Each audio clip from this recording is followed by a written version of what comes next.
What's up, my friends? Jeremy Weiss here with Weiss Tech Hockey, and I want to do a quick follow-up video to a video I published about 14 years ago. It would have been like 2010-ish, and it was the sagging zone coverage video.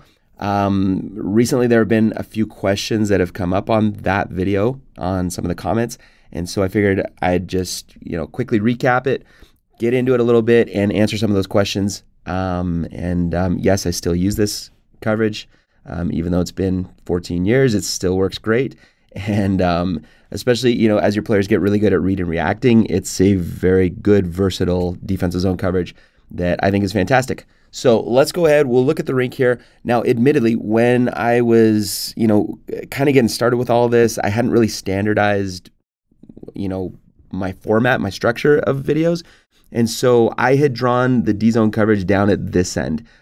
Since then, I've decided I'm always going to go left to right as I'm diagramming. So this will always be the defensive zone in my current videos, and we move from left to right, just like you're reading, at least reading in English, left to right. So we start in the defensive zone and work our way out into the offensive zone, which will always be down to the right side. So anyways, sorry if that causes any confusion with the previous video, if you're toggling back and forth between those. But this will always be our defensive zone now. So let's just kind of quickly recap what the sagging zone coverage is, how it starts, and then where we go from there. So I always draw it like starting from a 5-card position. And what I always say is, look, guys, anytime that there's a turnover, as soon as the other team gets the puck back, you want to funnel back. I call it funneling back into the defensive zone.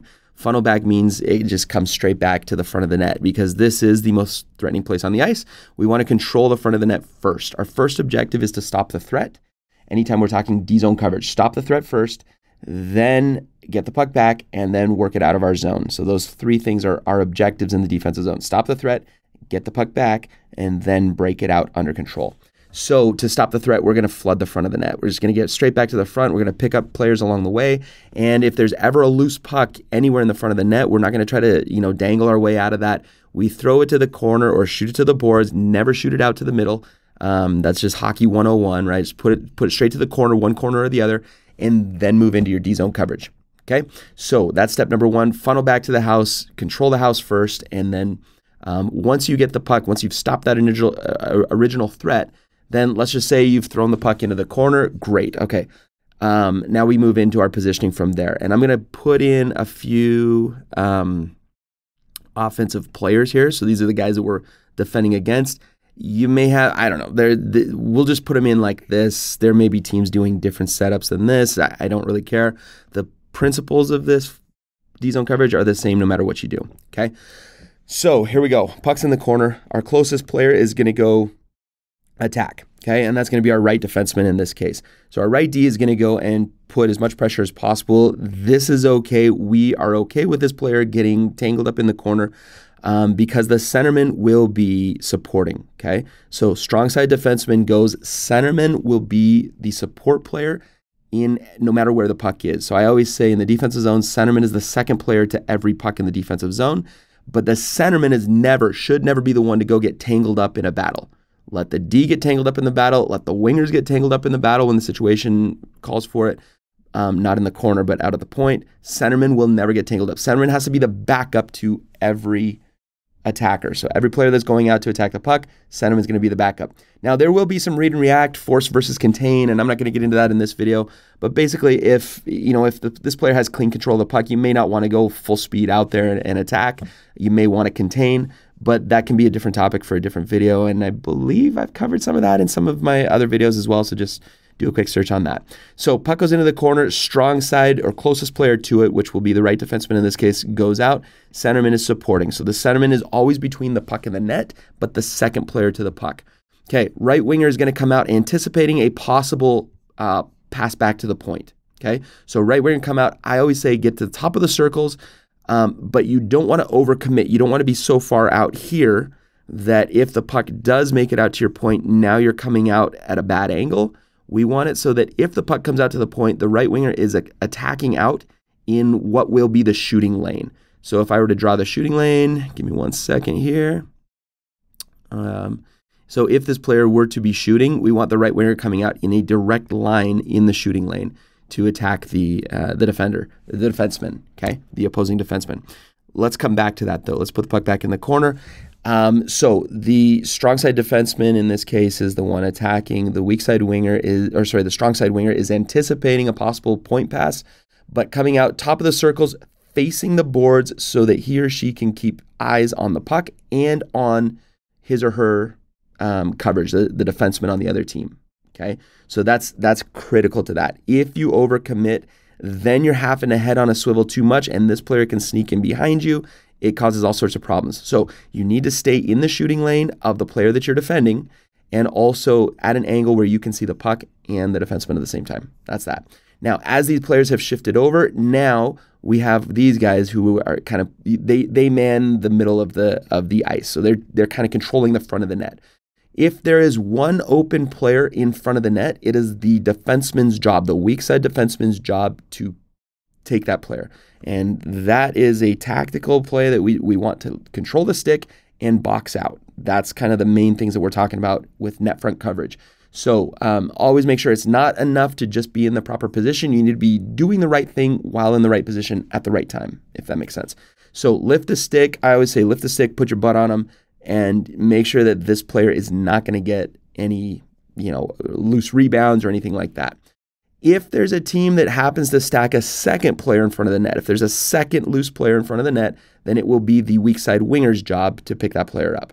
Okay, so sometimes that might be a forward. Sometimes that might be a sneaky weak side defenseman dropping in, trying to sneak in the back door.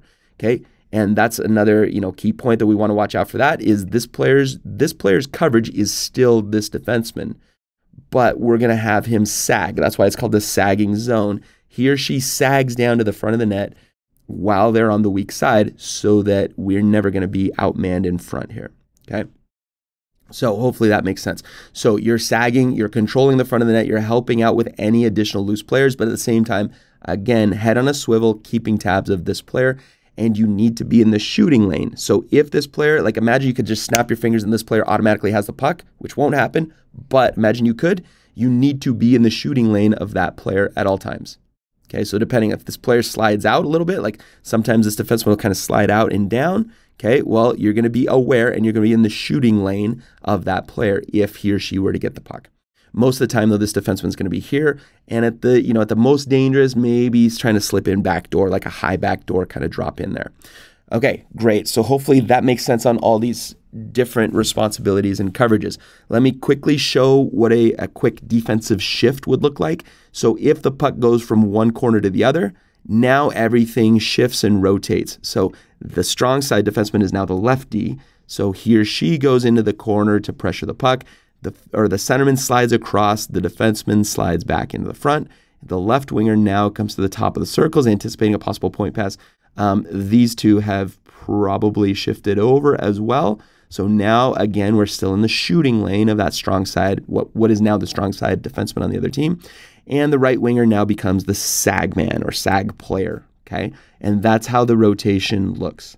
Let me hit some other things real quick. This was in the previous video, so I know this is a bit of a review, but we're working up to the main question. The main question is who covers the sideboards if the puck comes up? And I want to make sure that that gets addressed, but if you haven't watched the previous video, let me just make sure that this is clear. So let's just say they go point pass, okay? So puck comes back to the point. Now this winger comes out, okay?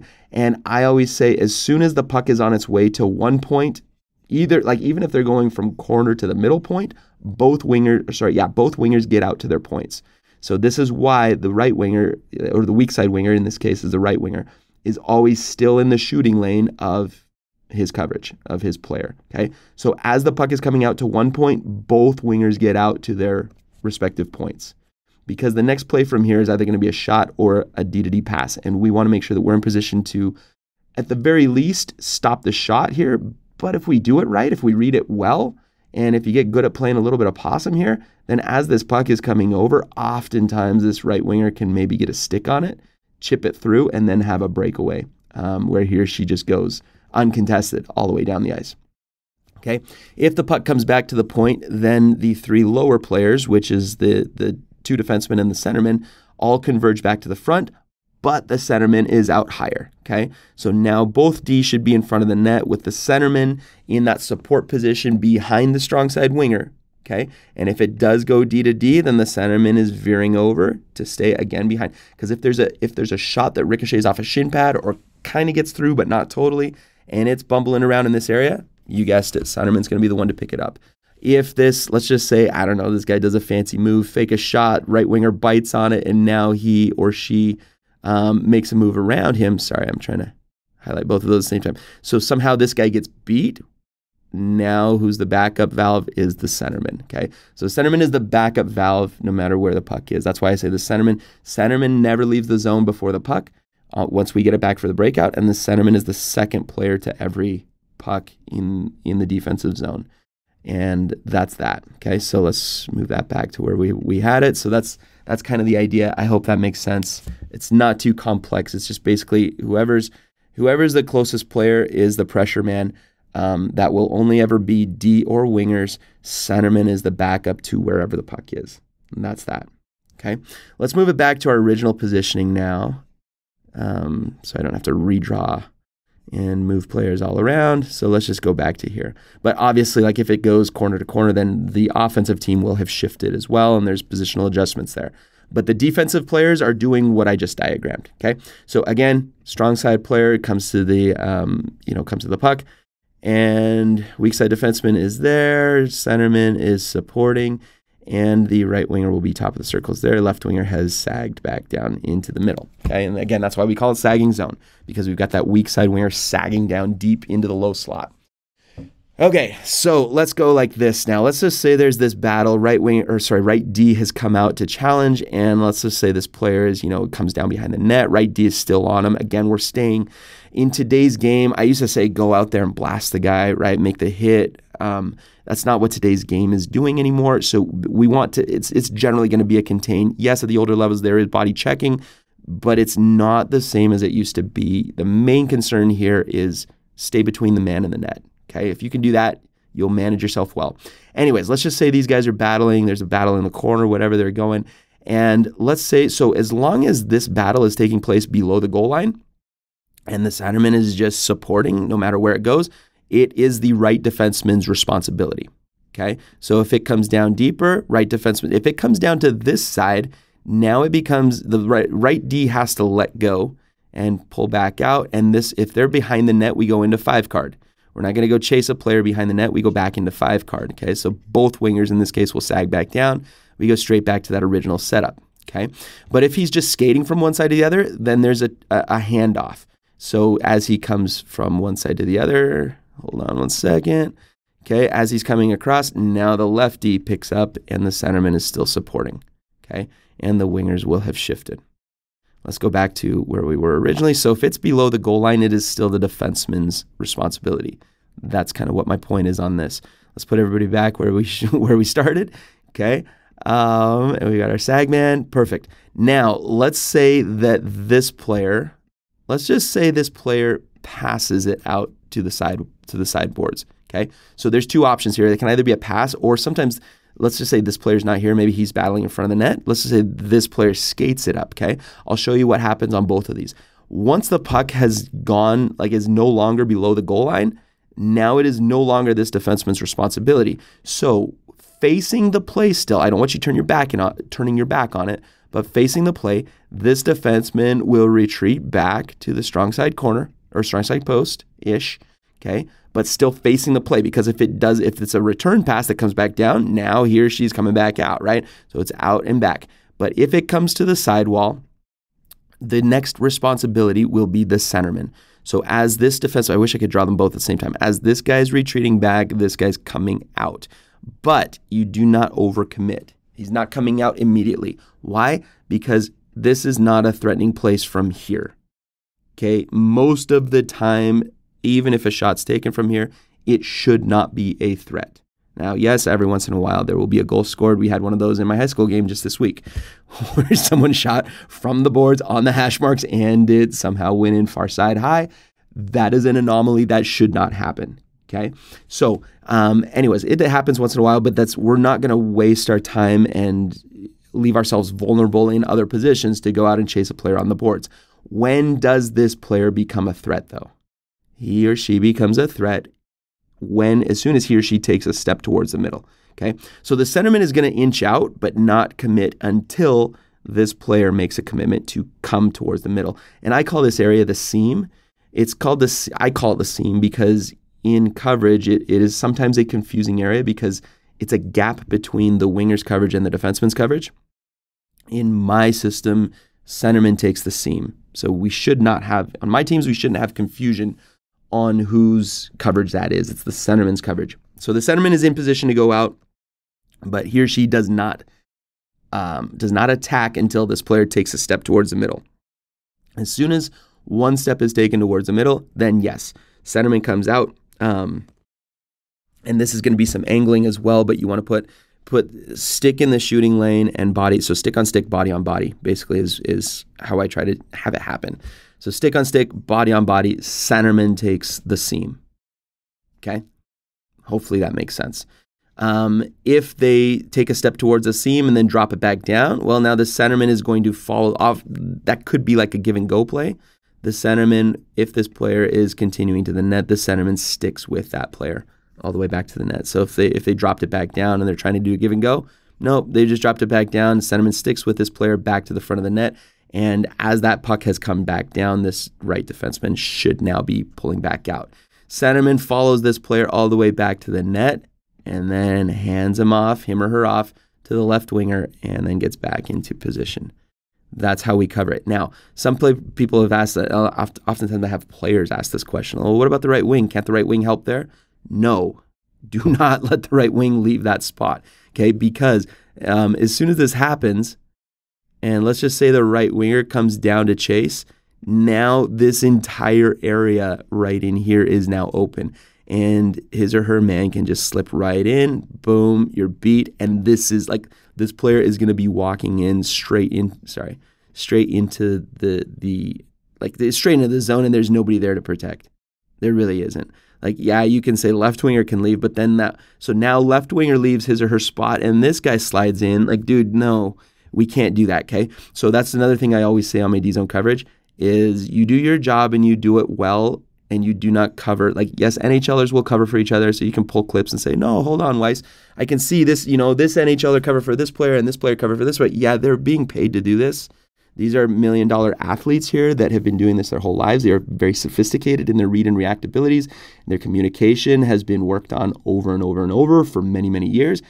In youth hockey, don't do it. You do your job, you do it perfectly, and that way, when you come back to the bench, if there was a meltdown somewhere, I can say, okay, who missed their coverage? Right winger? Okay, right winger, let's make sure that you understand where you're going. You don't leave your spot to go chase this guy. Okay, but if the right winger leaves his spot, and then the left winger leaves his spot to cover for the right winger, and then the centerman is trying to scramble for the left winger, now all of a sudden everybody's out of position. You're like, hey, who missed their spot? Well, the right winger did. Well, why did you leave your position? Well, because the left winger was out of position. Well, why did you leave your position? Well, I was covered for the centerman, or whatever, right? Like, it's this blame game, chain reaction, and nobody, like, it's like, okay, well, every single player was out of position. I can't deal with that. I can deal with correcting one player that missed his coverage. His or her coverage, right? So that's kind of my philosophy is do your job, do it perfectly. Don't try to cover for each other. Okay? Yes, at higher levels and more sophisticated play, sure, go for it. But I'm telling you, like even at the high levels of play, there still can be mix-ups in who's covering for who and what that looks like and who's got who and when do we come back to our regular positions and all that. It gets complex if you're not good at it. And even if you are good at it, it can still get complex. So that's just my standing philosophy is don't cover for each other. Okay, great. One last question here. So again, it involves the sidewall. Let's just say this guy's not in the play. Let's say he's in front. So now we've got our left D battling here, our right winger battling here. Now, if left D and left winger are battling two guys in front, even if this left winger is battling a player in front, if the puck comes back to the point, he or she, so right winger will come out, left winger needs to release. Okay, so you're battling but not getting so tangled up that you can't get out to your point when the time comes. Okay, and at that point, you're just going to leave that player, and hopefully the centerman and the right D are back in position where one of those guys can cover it. Communication again is huge here. Okay, so let's get back to this. So left winger will be battling in front with head on a swivel, keeping track of his or her D man. Okay. let's say this player now has the puck in the corner, just like we had in our previous example, but instead of passing up the sidewall, he or she is now skating it up the sidewall. Okay, so this defenseman will stay with that player until what? Basically until they cross the goal line. At that point, the centerman should be inching out, not fully committing, not committing until what?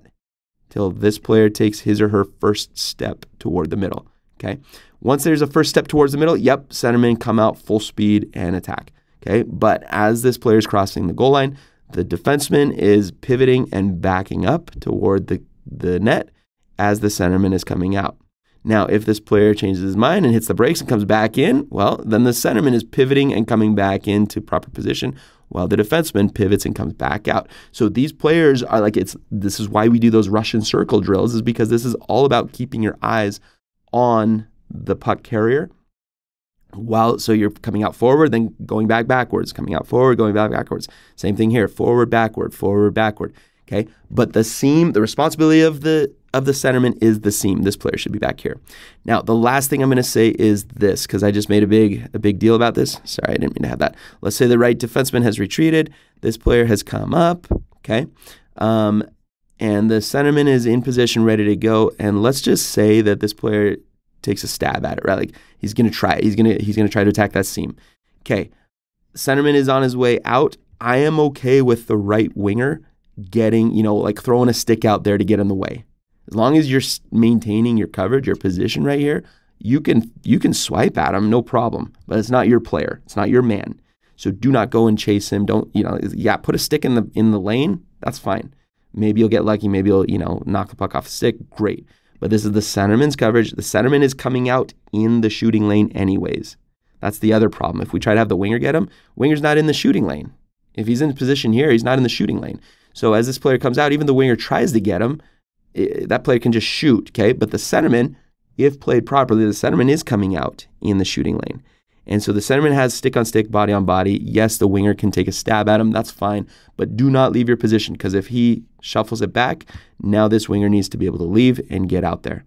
And so that's that. So I hope that helps. The main questions that have come in recently on the original video was who takes the sidewall. That's the main thing, is who takes the sidewall on these coverages. The answer to that, short answer, explained in a long way, is centerman. Centerman takes it, but centerman has to take it properly. Because if you just go barreling out there and there's not an actual threat, then you've just taken yourself out of position. It's a quick move or a quick pass. Now it's a give and go, and they're coming back in. So you can't overcommit until that player becomes a threat.